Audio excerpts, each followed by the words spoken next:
శుభోదయం. Global బెతేనియా Calvary ministry తరపున ఈ ఉదయకాల సమయంలో మరొకసారి మీ అందరితో కూడా కలుసుకుని దేవుని యొక్క పరిశుద్ధమైన మాటలు ధ్యానించడానికి దేవుడు నాకు ఇచ్చిన మధురమైన అవకాశాన్ని బట్టి దేవునికి ప్రత్యేకమైన వందనాలు తెలియచేసుకుంటూ ఉన్నాను. ఈరోజు కూడా పరిశుద్ధమైనటువంటి వేద గ్రంథముల నుండి మరొక చక్కటి మాటను చదువుకుందాం. 2 రాజుల గ్రంథం 10వ అధ్యాయము 16వ వచనాన్ని నేను చదువుతున్నాను. దయచేసి గమనించమని ప్రభు పేరిట మనం చేస్తూ ఉంటున్నాను. 2 రాజుల గ్రంథం 10వ అధ్యాయము 16వ వచనము.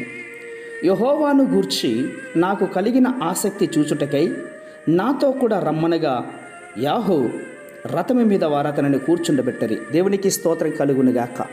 అవును ప్రియులారా, యెహోవాను గూర్చి నాకు కలిగిన ఆసక్తి చూసేదానికోసమై నాతో రమ్మని యెహోనాదాబు ఆజ్ఞాపించాడు. ఈ వాక్యాన్ని బట్టి యెహూ దేవుని పట్ల ఆసక్తి కలిగి ఉన్నాడు.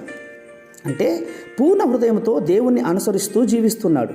అయితే అదే 2 రాజుల గ్రంథం 10వ అధ్యాయం 31లోకి వచ్చేసరికి ఇజ్రాయేల్ ప్రజలు పాపము చేస్తున్నప్పుడు వారికి కారకుడైనటువంటి యెరోబాము చేసిన పాపములను యెహోవానే విసర్జించినటువంటి వాడై ఇజ్రాయేల్ దేవుడైన యెహోవాను నియమించినటువంటి ధర్మశాస్త్రమును పూర్ణ హృదయంతో అనుసరించుటకు భక్తాశ్రద్ధలు లేనటువంటి వాడుగా కనబడుతూ ఉంటున్నాడు.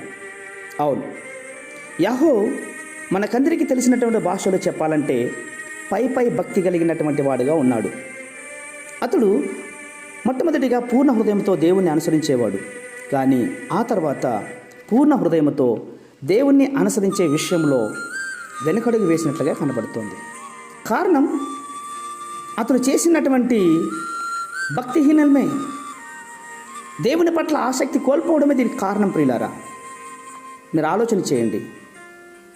దేవుని యొక్క ఆలోచనలు మనలో ఉండాలి అంటే, దేవుని యొక్క సిద్ధాంతం మన పట్ల నెరవేర్చబడాలంటే ఆదిలో మొదటిలో ఉన్నటువంటి భక్తి ఏంటో నీవు రోజు దాన్ని వృద్ధి చేసుకోవాలి, కానీ అందులో నుండి పడిపోకుండా ఉండేవారుగా కాదు. కాబట్టి భక్తిహీనతలో పడిపోకుండానట్లుగా జాగ్రత్త వహించమని మనసారా కోరుకుంటూ ఉంటున్నాను.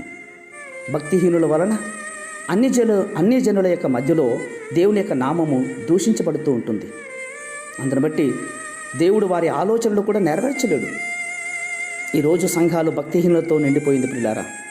అందుకే సువార్త ప్రణాళికల కొరకు ఎన్నో ఆలోచనలు చేస్తూ ఉంటున్నాం, ఎన్నో కూడికలు పెడుతూ ఉంటున్నాం. ఎంతోమంది నూతన అభిషేకింపబడిన దైవ సేవకులను రప్పించుకొని దేవుని యొక్క సువార్తను ప్రకటించే విషయంలో ముందడుగు వేస్తూ ఉంటున్నాం. ఒకవైపు వారు దేవుణ్ణి వారి జీవితాలలో అవమానపరచుకుంటున్నట్లుగా, వారి ఆలోచనలు దేవునిపై తిరుగునట్లుగా ఈ ప్రయత్నాలు చేస్తుంటున్నాం. దయచేసి గమనించండి. ఇది ఎవరినో కించపరచడానికి కాదు, కానీ మొదటిలో ఆదిలో ఉన్నటువంటి భక్తిని ప్రతి ఒక్కరూ కొనసాగించాలన్నటువంటిదే మా కోరిక. ప్రేమానమ్మకమైనటువంటి మా ప్రియ పరలోకపు తండ్రి, నిత్యముగా ఈ మాటలు వింటున్న బిడ్డలందరూ కూడా ప్రభా ఆదిలో ఉన్నటువంటి భక్తిని ప్రభా నిరంతరం కొనసాగుటకు సహాయం చేయండి. అట్టి కృప మీరు దయచేస్తున్నందుకే స్తోత్రాలు అర్పించుకుంటూ చిన్న ప్రార్థనను మా రక్షకుని యేసయ్య నామమున అడిగి వేడుకొని పొందుతున్నాం మా తండ్రి. ఆమేన్, ఆమేన్, ఆమేన్.